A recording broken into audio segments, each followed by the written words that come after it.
Hey guys, thanks for stopping by Rough Riders.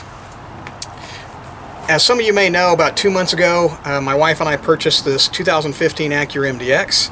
When we bought it, it had 29,000 miles on it.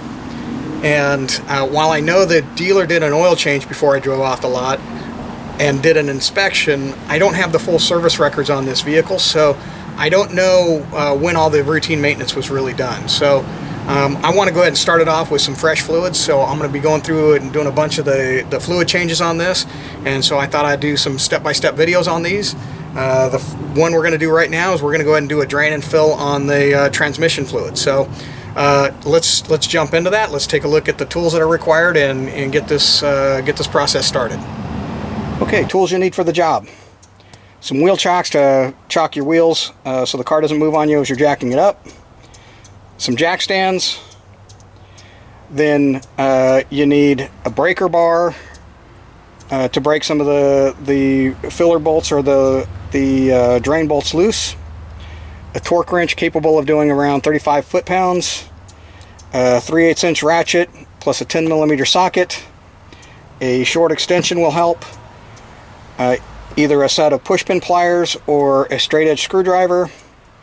Then you need your DW1 transmission fluid as well as a new crush washer, and that's everything you'll need to get this job done for the transmission fluid. Since the Acura doesn't have a ton of ground clearance, we're going to go ahead and jack the car up and put it on jack stands. Now remember, safety first, so I've already set the emergency brake on the car as well as chocked the rear wheel so I can jack the front up and get the jack stands under the car. And then I'll go to the back and jack that up and put that on jack stands as well. Now I want the car sitting nice and level. Another thing that I've already done is I took the car for a drive this morning so that I could heat up the fluids a little bit, so that way they'll come out a little bit easier. Now if you do that, I mean, that's just my preference. You don't have to do it, but you know, it does help the fluid flow out a little bit easier.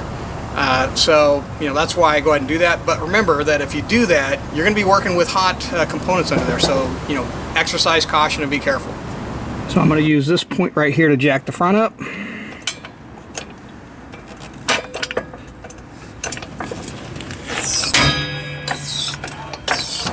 You can see right here the car has a spot to hook up to set the jack stands on, so that's your jack point.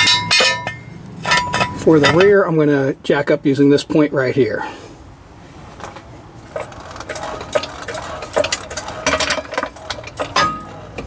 Now, as I said, I want the car sitting as close to level as I can get. My driveway is not completely flat, it's on an incline, so I'm using the jack stands to try and get as close to level as I can. So to get to the underside of the car, I've got to remove this metal plate, and it's held in place by some push pins as well as a screw. See another push pin back there. There's a bolt here, a bolt over there. And as I come around, it looks like there's a couple push pins up here and then a screw here. So there's a number of things that I've got to go ahead and pull off to get to that. So let's get that done next.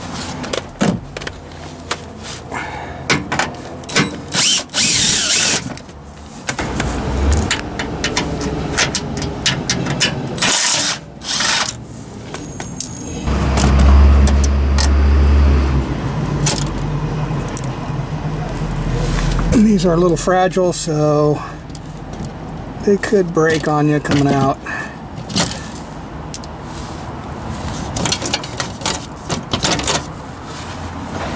Okay, I'm using a clean drain pan because I want to be able to inspect the fluid as it comes out, check it for metal shavings and grit and grime and stuff like that to make sure everything's okay. Because if there's wear or there's something going on that may be indicative of a larger problem, I want to catch that now. Okay, with the cover off, you can now see the drain bolt for the transmission is right here.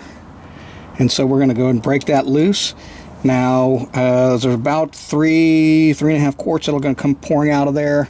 The transmission fluid is fairly thin. So I expect it's going to come shooting out and making a big mess. I've got my drain pan under here. It's cleaned up and ready to go. But we're going to see if we can, how well we can do this without creating too much of a mess.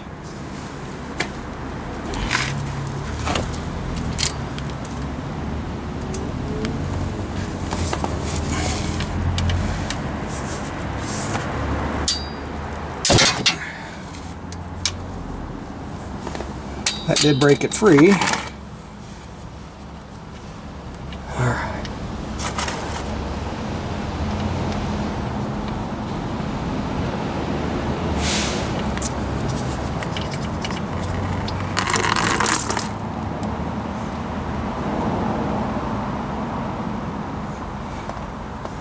Now that is pretty dark. You'll see that this actually has a magnet on the end of it to catch any metal shavings and stuff from going through the transmission. So we're going to inspect that. We're going to clean it all up.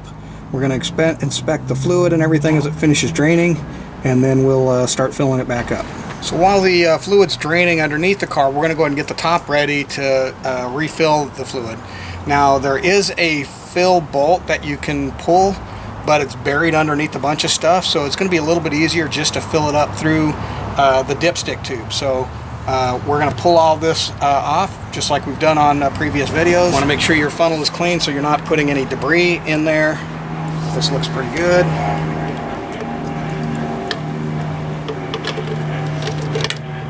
Okay, I've got my transmission funnel fed into the dipstick tube, and that's how we're going to fill it up. There is, as I said, there is a filler bolt. It's somewhere, you know, underneath this mess in here somewhere. And I don't really want to go pull all that apart just to fill it up, so I'm going to fill it up this way because it's just going to be easier. And so now we're set to start putting the fluid in. Let's get back underneath and see if it's done draining. Okay, so we've cleaned up the bolt. We put the new crush washer on there.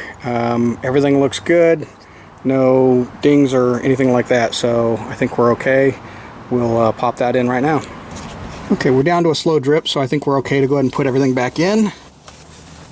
So I'm just going to go ahead and clean that up.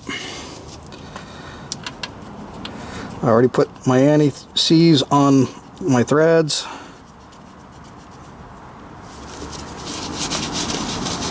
Looking good there. We're going to torque it back down to 35 foot-pounds.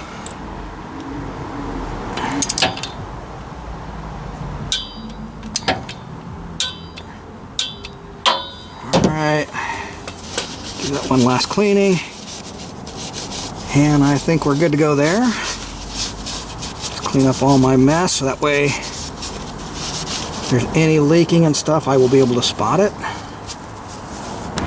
Okay, as I feel around, I'm not feeling any grit. Fluid's a little darker than I'd like it to be. It should be a little more reddish.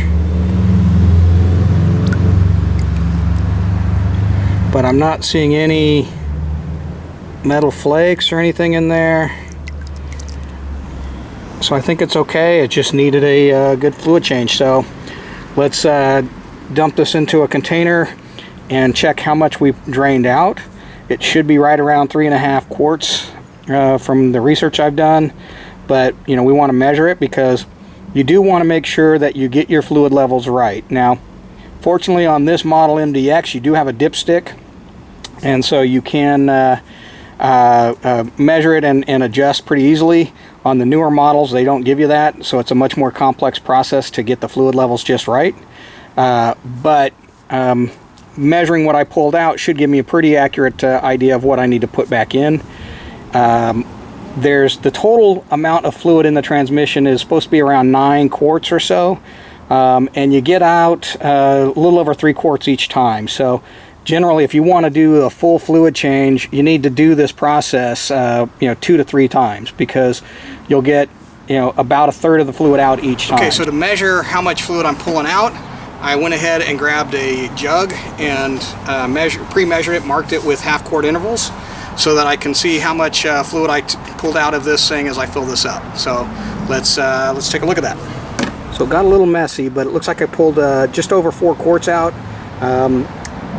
I think the extra half quart that I pulled out was because I just added the transmission cooler, and that added a little bit of additional volume. So to account for that, there's probably about a little over half a quart in that transmission cooler. So that's probably what that extra fluid is for. So let's go ahead and put 4 quarts in, and then we'll warm up the transmission and check the fluid levels. For the fluid, Acura specifies the ATF DW1 transmission fluid.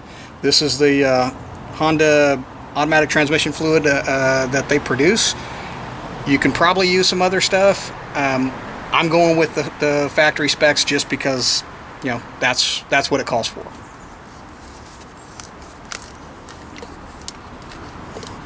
And you can see the original color of this stuff is really red. Let me show you that. It's very, very red. So you can see how much darker the other stuff was. It should have been closer to this color. So definitely time for a change. Okay, I just lowered off the jacks and everything, took it for a quick spin to heat up the fluids in the transmission. So now it should be operating at temp. We're gonna check the fluid and make sure we got the levels right. And if everything looks good, you know, we will put it all back together. If it needs a little top off, then we'll do that. And I just pulled the stick and it's a little hard to see. Looks like I'm just a tad low. So we're gonna throw just a little bit more oil in there, or fluid in there, and then put it all back together. We should be good. Okay, with the fluid levels topped off, everything's looking good. I checked underneath, there's no leaks. So we're in good shape. We can now just put everything back together. I just got to put the shroud and snorkel back on and put that metal plate back on, and this job is done. Okay, so there you go. That's all there is really to it. It's not a hard job at all. If you saw my videos on doing the front differential and rear differential or final drive on my YXZ, or even the transmission on the YXZ, it's pretty much the same process, whether I'm talking about my side-by-side or the MDX, or, you know, and my S2000 or my truck or anything else. These things all kind of work the same way. You just drain them out and refill them, and you know, it's not a difficult job at all. So I'd encourage you, you know, to go tackle this stuff. It's not, you know, anybody can do it. You know, and save yourself quite a bit of money versus taking it to a dealer or to a auto shop. This is all just typical routine maintenance stuff. So if you got any questions, please post them below. If you got any comments, any tips, any tricks from doing this job, please share that so others can learn. So you know, I appreciate you guys stopping by, and you know, if you like this video, please give it a thumbs up and subscribe. That helps me build the channel and helps me continue to bring more content to you guys. So thanks again, and we'll see you next time.